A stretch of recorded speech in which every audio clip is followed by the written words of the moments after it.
My name is Mia Carter. I'm 30 years old, and 1 month ago, my own father stood up at my younger sister's wedding and erased me in front of 150 people. I was standing in the back of the ballroom, behind the videographer's tripod, doing what I always do at family events, staying out of the way and pretending that didn't hurt. When my father picked up the microphone for his speech, I had this ridiculous hope that maybe, just this once, he'd remember he had 2 daughters. Out of habit, I flipped my phone to the voice memo app and hit record. That reflex, more than anything, is the reason you're hearing this story now. He tapped the glass with his fork. "To my daughter," he said, and my heart actually lifted for a second. Then he laughed. "I should say, my only daughter. This amazing woman up here is the pride of my life. That thing standing in the back?" He gestured vaguely toward me as hundreds of heads turned. "That was just a mistake I made 30 years ago. Honestly, we should have given her up for adoption when we had the chance." The ballroom erupted. Some people laughed because they thought it was a joke, some because everyone else did. A few looked away, embarrassed. No one stopped him. No one told him to sit down. I didn't cry. I didn't scream. I looked my father straight in the eyes, then slowly swept my gaze across the faces that had just watched my public execution and decided it was entertainment. Then I turned, walked out of the ballroom, through the lobby, and pushed through the revolving doors into cold, wind-whipped rain. On the sidewalk, water soaking through my dress, my phone still recording in my hand, I made myself a promise. This would be the last time they laughed at me without consequences. That night, I made 3 phone calls and sent 1 email that changed everything. 2 months later, my phone would light up with 68 missed calls and messages from the very same people who laughed, all screaming the same question: "What did you do to us?" Before I tell you what I did, how those 3 calls and 1 email turned my father's joke into his worst nightmare, tell me this. What time is it where you are right now, and where are you watching from? I want to see just how far the truth about my mistake of a life can travel. The morning after the wedding, I woke up on my couch in Boston still wearing the ruined dress, mascara crusted at the edges of my eyes, my phone on my chest. The first thing I did was press play on the recording. Hearing my father's voice through my earbuds, without the clinking glasses and polite laughter to blur it, was like being slapped a second time. I listened all the way through, right up to the moment where the ballroom roared and my heels clicked across the marble floor as I walked out. Then I hit save, renamed the file Evidence Wedding Speech, and backed it up to the encrypted cloud storage I use for work. I'm a cybersecurity consultant for hospitals. Backing up sensitive data is second nature. Yesterday, it was patient files and ransomware logs. Today, it was my father's voice calling me a mistake. I'd told myself 1,000 stories to survive the last 30 years. He's old school. That's just his humor. You're overreacting. But listening back, there was no way to soften it. He meant every word. And if he was willing to say that into a microphone in public, what else was he willing to do when nobody was recording? The first call I made that night, standing under that rain, had been to the only adult in my childhood who ever seemed quietly horrified by the way I was treated: my dad's younger brother. To me, he'd always been Uncle Steve. To the rest of the world, he was Stephen Harris, former co-founder of my father's company before he'd retired under mysterious circumstances 10 years ago. When he picked up, his voice was sleepy and worried. "Mia, are you okay? I saw the live stream cut out, but..." "Did you hear what he said?" My voice didn't shake. It came out cold. "Did you hear the speech?" There was a pause, then a slow exhale. "Your cousin sent me the clip," he said quietly. "I've watched it 3 times. Your father's lost his damn mind." "No," I said. "He's just finally saying out loud what he's always thought. I recorded it too. I'm done pretending this is just his sense of humor. I want to know what he's hiding. I want to know why he's always treated me like a problem he regrets instead of a daughter. Another pause, longer this time. Mia, this isn't just about hurt feelings, he said. If you start pulling at threads around Richard Carter, you won't just find mean jokes. You'll find things you can't unsee. Then help me see them, I said. I'm not a kid anymore. You were pushed out of Carter Municipal Systems. I know that wasn't as clean as he made it sound. You know where the bodies are buried. You really want to do this? He asked. Because once you start, there's no going back to Sunday dinners and fake smiles. I thought of the ballroom laughter. We both know I was never really invited to Sunday dinner, I said. Meet me tomorrow. Tell me the truth. He sighed, and in that sigh I heard 10 years of swallowed resentment. Fine. Noon. The diner in Quincy. Don't text this address to anyone, and Mia, don't bring that phone your father pays for. After I hung up with him, I dialed the second number, my college roommate, now one of the sharpest financial crime attorneys in the state, Lauren Brooks. We hadn't talked in months, but when she heard my voice, she immediately knew something was wrong. What happened? She asked. I sent her the audio file right there on the sidewalk, watching the upload bar crawl across the screen as rainwater slid down my wrist. When it finished, I said, "Listen, then tell me what I can do with this." The third call was to my own work phone, in other words, to myself. I left a detailed voicemail documenting exactly what had happened with dates, times, and the fact that I'd captured a recording. Then I converted that voicemail into a transcript and stored it in a secure folder along with the speech. It wasn't just my heart talking anymore. It was evidence. The email? That was to a generic, boring-looking address, integritymassprocurement.gov, the anonymous tip line for the state procurement office. I didn't accuse my father of anything. Not yet. I simply asked what a citizen should do if they believed a major city contractor was cooking books and retaliating against family members who knew too much. I hit send at 2:17 a.m., my fingers still trembling, and watched the tiny paper plane icon disappear. The next day, at the diner, Uncle Steve slid into the booth across from me, eyes red, hands wrapped around his coffee like he needed it to keep from shaking. For the first time in my life, he looked scared of my father. "You really want to know why he treats you like that?" he asked without preamble. "Because you're the one thing he can't control. You chose cybersecurity instead of joining his empire. You refused to sign his standard family agreement when you graduated. And he's been moving money and contracts into your sister's name for years to punish you for that."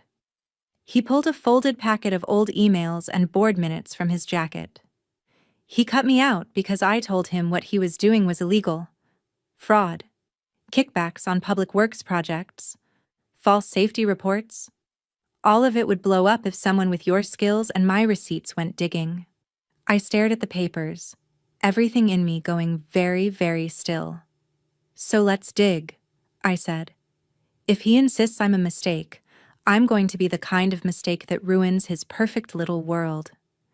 If you were in my place, humiliated on camera by your own father, then handed the first proof that he might be a criminal, would you walk away to protect family, or would you start pulling on every thread you could find?"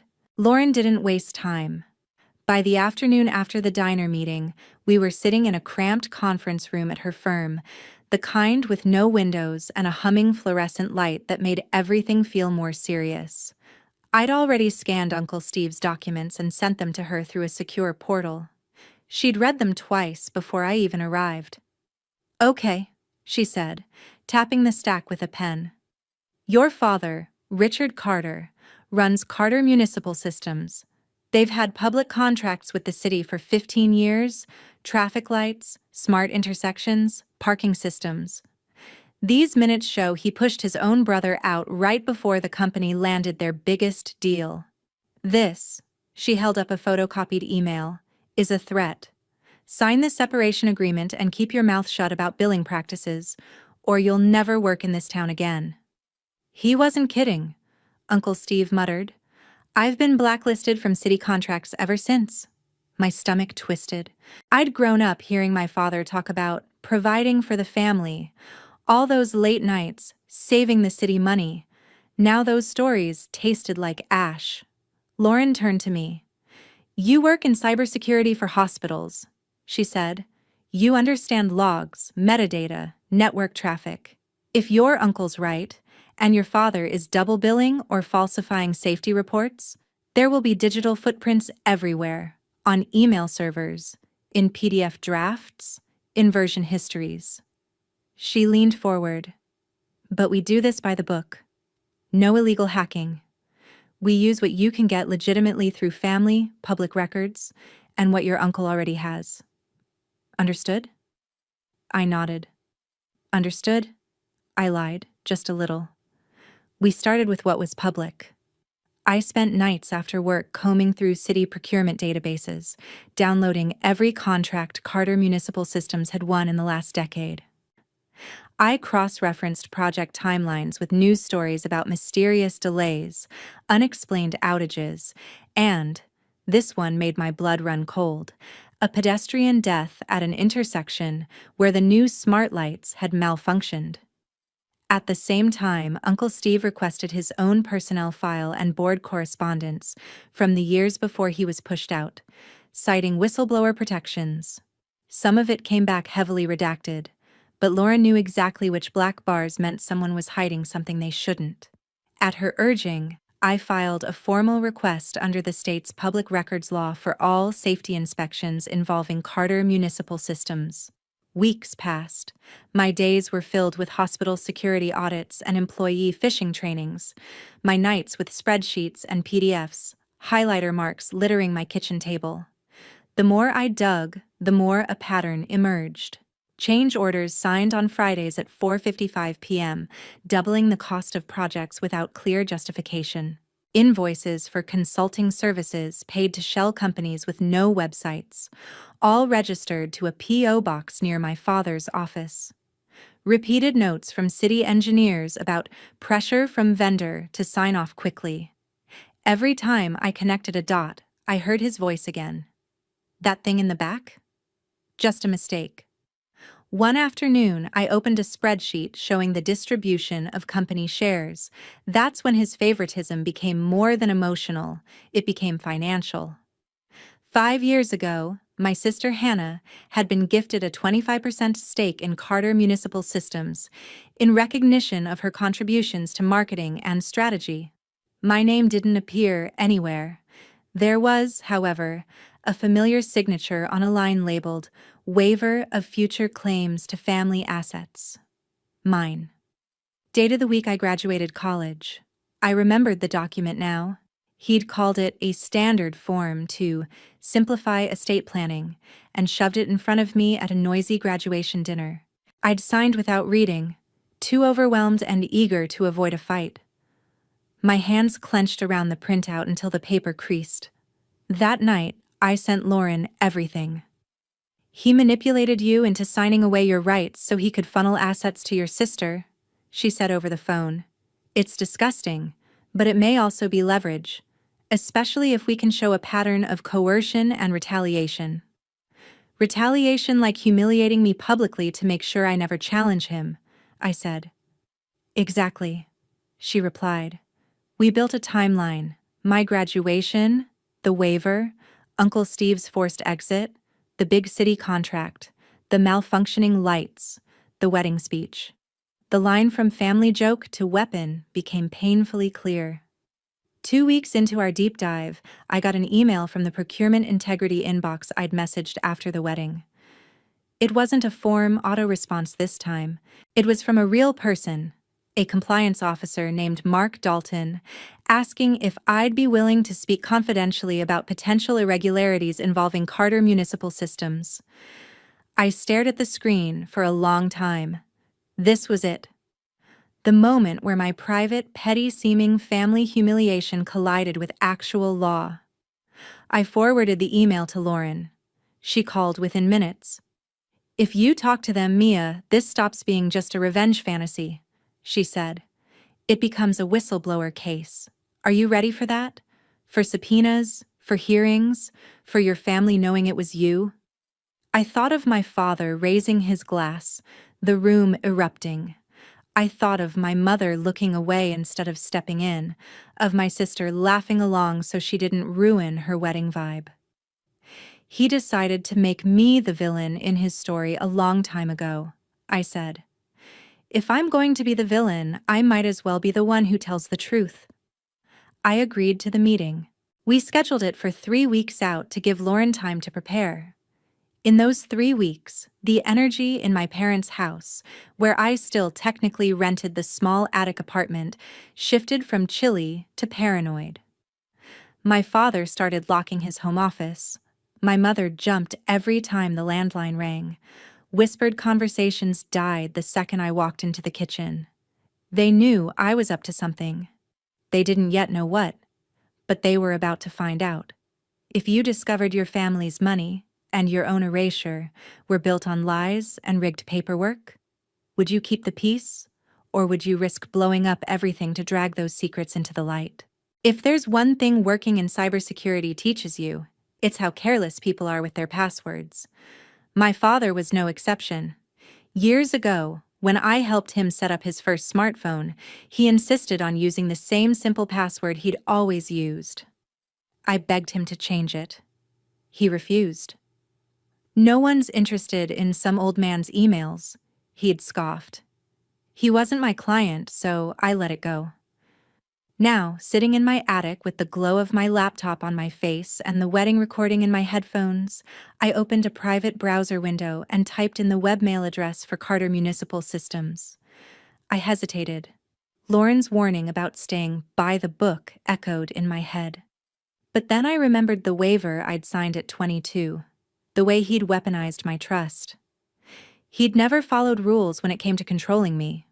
Why was I still playing nice?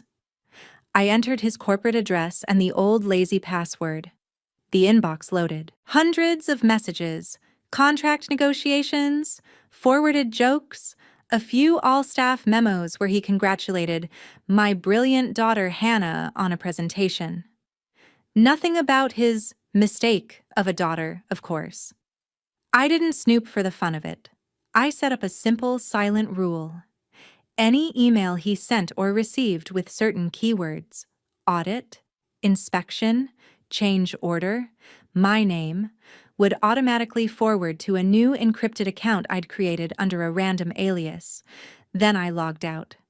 If he ever got breached, there would be no obvious trace back to me.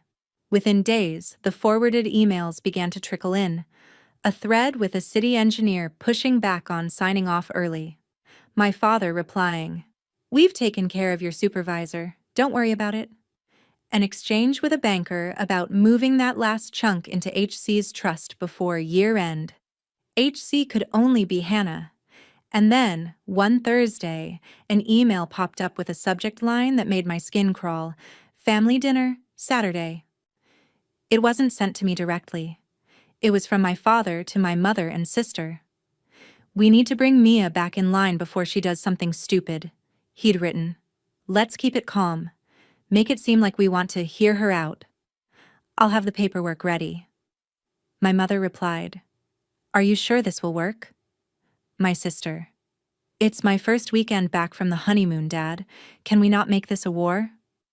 My father, "It's already a war. She just doesn't know the rules. Saturday, 7 p.m. That restaurant she likes? She'll come if you invite her." I didn't know what paperwork he meant, but I knew I wasn't walking into an ambush unprepared. When my mother knocked on my attic door that night and asked, in her careful, brittle voice, if I'd like to have a nice family dinner to clear the air, I smiled. "Sure," I said. "I'd love that." On Saturday, I arrived at the restaurant 10 minutes early with a small USB drive in my purse and a printed transcript of the wedding speech folded in half. The hostess led me to a private room in the back. My parents and my sister were already seated. 3 sets of eyes turned toward me with varying shades of guilt, annoyance, and fear. "Mia," my father said, standing up just enough to look like he had manners. You look presentable. You look exactly like a man who shouldn't reuse passwords, I thought, but I just took my seat. After a few minutes of fake small talk, he got to the point. He slid a manila envelope across the table. I asked you here because I'm worried about you, he said, using his concerned father voice. You've been emotional since the wedding, saying some things to extended family that could hurt our reputation. I'd like us all to move forward. Inside the envelope was a non-disclosure agreement, a very aggressive one. It basically said I would never, under any circumstances, speak negatively about him, his company, or internal family business, on pain of being sued for everything I owned. In exchange, he was offering me a check for an insulting amount and a temporary reduction in rent for the attic. He wanted to buy my silence cheap. So let me get this straight, I said calmly. You humiliate me in public, call me a mistake into a microphone, and your solution is that I sign a legal document promising never to talk about it? He shifted in his seat. It was a joke, he said. People knew I didn't mean it. You're making a big deal out of nothing.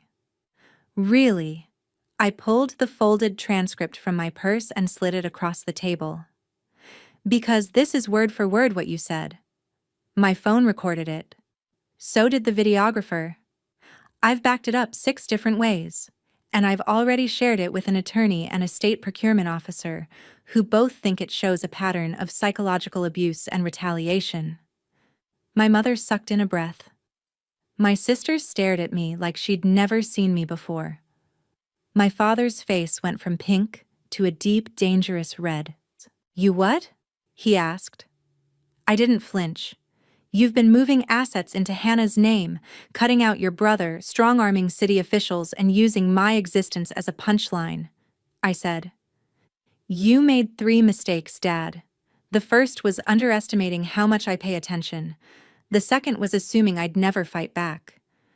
And the third, I pulled the small USB drive from my purse and placed it on the table, was leaving a trail. He didn't touch it. What's on that? He asked tightly. Enough, I said. Enough emails, enough contracts, enough side agreements, enough to make some very serious people very interested in how Carter Municipal Systems does business. The room went silent except for the noise of the restaurant outside. Finally, my sister spoke, voice thin. You're going to destroy us, she whispered.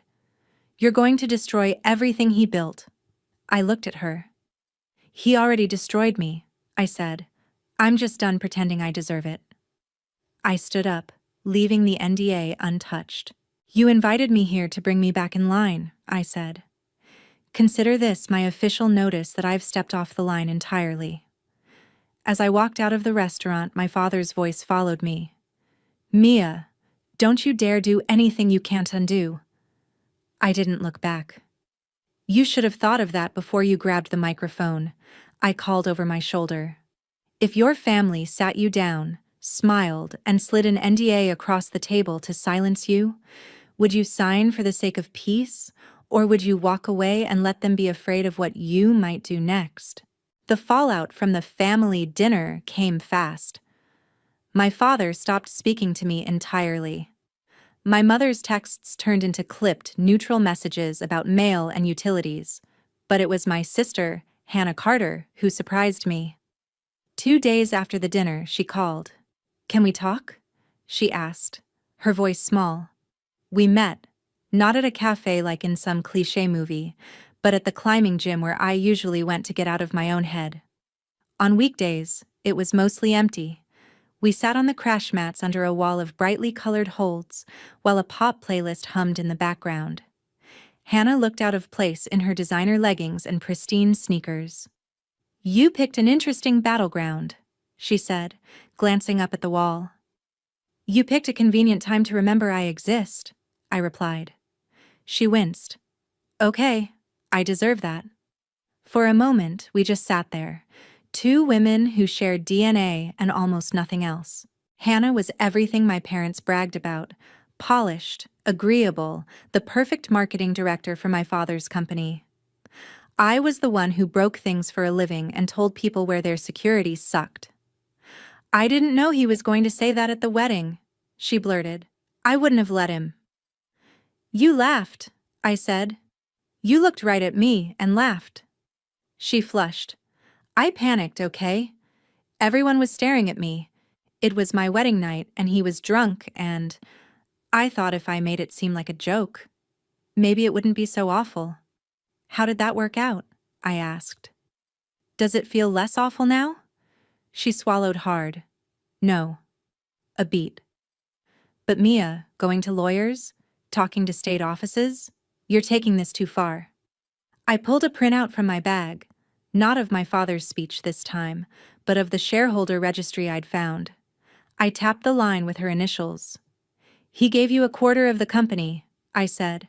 "Meanwhile, he tricked me into signing away my rights by calling it standard paperwork." "You want to talk about too far?" She stared at the paper, her face draining of color. "I didn't know about this," she whispered. "He told me you weren't interested in the business, that you said you didn't want anything from him." "I said I didn't want to be his employee," I corrected. "I never said I didn't want a father." She looked up at me, eyes shining. "He paid for my wedding," she said. "He paid for grad school. When I didn't get that first promotion, he created a position for me. I thought he was just being supportive." "He was buying your loyalty," I said gently, "and punishing me for not being buyable." She hugged her arms around herself. "So what now?" she asked. "You burn everything down and call it justice?" "I don't want you homeless, Hannah," I said. "I don't want you punished for things you didn't know. But I am done letting him get away with hurting people and hiding behind family. The city deserves to know if his systems are unsafe. His employees deserve to know why your uncle disappeared. And I deserve not to be called a mistake by the man who created me." "He's still our dad," she said, desperate. "He's the only one we've got." "No," I said quietly. "He's the only father we share by blood. That's not the same thing." We sat in silence for a while, listening to someone fall off a route and land on the mat with a soft thud.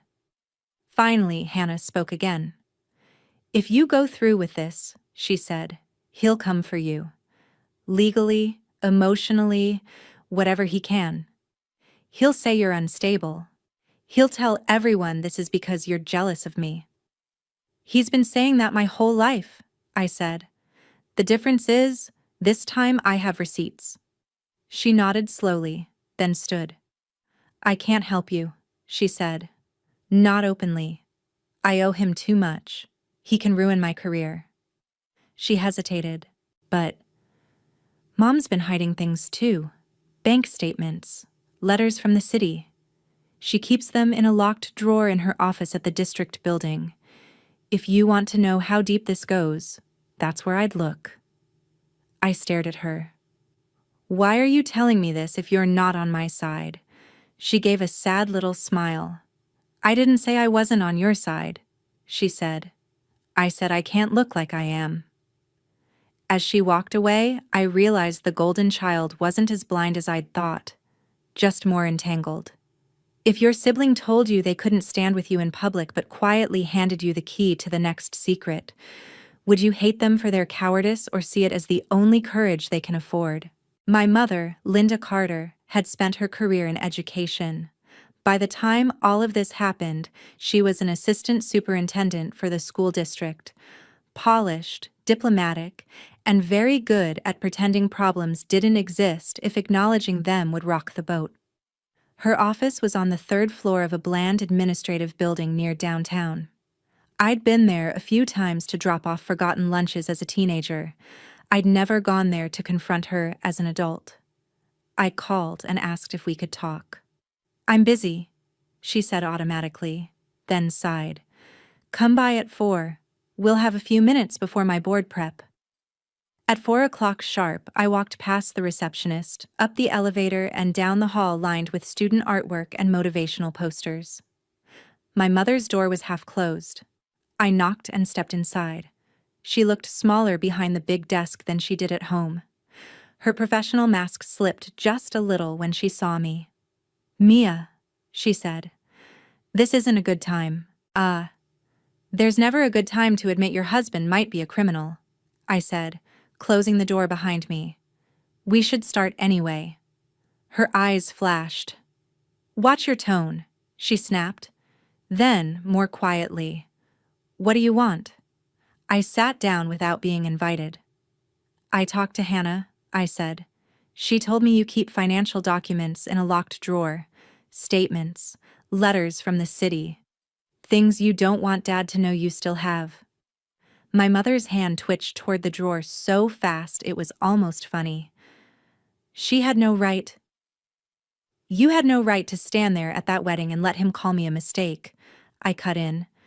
"You had no right to help him hide money and push people out and pretend you didn't know, because it kept the house nice and the vacations paid for." She slumped back, the fight draining out of her shoulders. For the first time, she looked tired, old. "You don't understand the position I'm in," she said. "He controls everything, the house, the retirement accounts, your tuition, Hannah's. If I push too hard, he threatens to cut us off, to leave and take it all. Do you know what it's like to build your whole life around someone who can ruin you with one signature? Do you know what it's like to grow up in that house?" I shot back. "To learn that love is conditional and humiliation is just joking, to watch you look away every time he went too far?" Silence hung between us for a long moment. Then my mother whispered, "Open the drawer." I paused. "What?" "Open it," she repeated, voice flat. "If you're going to tear this apart, you might as well see the whole mess." I walked around the desk. She unlocked the drawer with a small silver key and slid it open. Inside were neatly labeled folders: House Refi 2018, College Funds, Carter Municipal, Miss C. I pulled out the last one. Inside were copies of letters from the city procurement office, raising serious questions about billing discrepancies. A warning notice about potential suspension from future contracts if issues weren't resolved. A handwritten note in my father's unmistakable scrawl: "Don't worry, I'll handle this." Underneath those, bank statements showing large transfers from business accounts into a trust with my sister's name on it, and withdrawals from what was supposed to be a college fund in my name. Dates matched major family emergencies I vaguely remembered: sudden trips, mysterious cash-only repairs. "He pulled money from my education to plug holes in his fraud," I said numbly. "You co-signed these?" My mother's signature sat next to my father's on several documents. "He said we'd put it back," she whispered. "He said it was temporary. And you got your scholarship for cybersecurity, so I thought." Her voice trailed off. It was easier not to think at all. I flipped to the back of the folder and froze. There, stapled to a letter from the city, was a copy of my own waiver, the one I'd signed at graduation. The attached note from my father to my mother read, "Once this is signed, she's off the table legally. Focus on H's stake. She's the future." My mother looked like she might be sick. "I didn't see that note before," she whispered. "He didn't show me everything." "But you saw enough," I said softly. "Enough to know you were choosing him over me." Tears filled her eyes, but she wiped them away angrily. "Do you think I had real choices, Mia?" she asked. "I married him at 22. I didn't finish my degree until you were in middle school. He controlled the money, the mortgage, the retirements. If I left, where was I supposed to go? How was I supposed to take care of you? You were supposed to stop him from tearing me down every time he got bored," I said. "You were supposed to draw a line somewhere. Even if you couldn't leave, you could have said, 'Not my child.'" Instead, you locked the evidence in a drawer and prayed it would disappear. She sagged. What are you going to do with this? She asked, nodding at the file in my hands. I already have a meeting with a state compliance officer, I said. And Lauren thinks there's a strong whistleblower case. This folder just made it stronger. My mother stared at the window behind me, eyes unfocused. He will lose everything, she said. The contracts, the company, maybe even his freedom. He should have thought of that before he decided laws were for other people, I replied. And before he decided his daughter was disposable. She swallowed. If I give you my own statement, she said slowly. If I admit what I've seen, maybe it will show I'm cooperating. Maybe they'll go easier on me. Maybe, I said. I can't promise anything, but it will show the truth. That he didn't just make mistakes. He made choices. Over and over. For the first time, my mother looked directly at me, really looking, as if she were seeing the adult I'd become instead of the child she'd failed. I am so sorry, Mia, she said, voice breaking. Sorry isn't a time machine, I replied. But if you mean it, you'll back it up in writing. That night, in my attic, I added my mother's documents to the growing digital case file and typed up a summary of what she'd told me. Every keystroke felt like hammering another nail into the coffin of the life we'd pretended was normal. If you discovered your parent had looked away from your pain for years because it was easier than losing their lifestyle, and now they wanted your help to save themselves, would you shut the drawer and walk out? Or would you use what they handed you to finally force the truth into the open? 2 months after my father stood up at my sister's wedding and called me a mistake, my phone wouldn't stop vibrating on my desk. It was a Tuesday. I was in the middle of a hospital phishing awareness training when my bag started sliding across the floor from the constant buzzing. During the break, I checked the screen. Dozens of missed calls from Mom, Dad, Hannah, and relatives I barely spoke to. Our family group chat was on fire. Messages flew past. What did you do to us? They're freezing the accounts. Call your father now. A news alert popped up. City suspends contracts with Carter Municipal Systems pending fraud investigation. There was a photo of my father in a suit, jaw tight, heading into the state attorney general's office. The quiet whistleblower meeting I'd had weeks earlier, with Lauren at my side and Mark Dalton across the table, was now a full-blown storm. I'd given them everything. The emails, contracts, billing patterns, safety letters, bank statements, my uncle's documents, my mother's files, the waiver, and the wedding recording. They hadn't promised outcomes. They'd simply said, "We'll investigate." Clearly, they had. In the stairwell, I listened to voicemail. My father's message came first, furious. They raided the office, took the servers. The bank froze our accounts. You've destroyed your own family because you couldn't take a joke. Delete. My mother's was tearful, begging me to tell investigators I'd forced her to open that drawer. Hannah's voice shook as she talked about the frozen trust, the condo down payment, reporters calling her office. I know you talked to them. Please call me back. I need to understand. I just held the phone and breathed. This was the price of pulling every thread. My father requested a meeting through counsel. We ended up in a small conference room at his lawyer's office. Him and his attorney on one side, me and Lauren on the other. He looked older, edges of his confidence fraying. "You did this?" he said. "You turned a family disagreement into a criminal case." I met his eyes. "This isn't about hurt feelings," I said. "It's about fraud, bribery, falsified safety reports, and using family as cover." The speech just made it easier for me to stop pretending. He tried to guilt me with my mother's situation, my sister's frozen trust, the collapsing company. "In every story I tell, you'll be the ungrateful daughter who betrayed us," he said. I shrugged. You've been telling a twisted version of me my whole life. The difference now is, I have my own story and evidence." In the end, he took a plea deal. The charges were serious: fraud, bribery, falsifying safety reports. He still went to prison, just for fewer years than he might have. Carter Municipal Systems lost its city contracts. Uncle Steve negotiated to buy a small, clean piece of the business under heavy oversight. My mother cooperated fully, avoided charges, but had to quietly resign from her school district job and move into a smaller place. She started therapy, finally trying to understand why she'd looked away for so long. Hannah lost the condo and a good chunk of her financial safety net.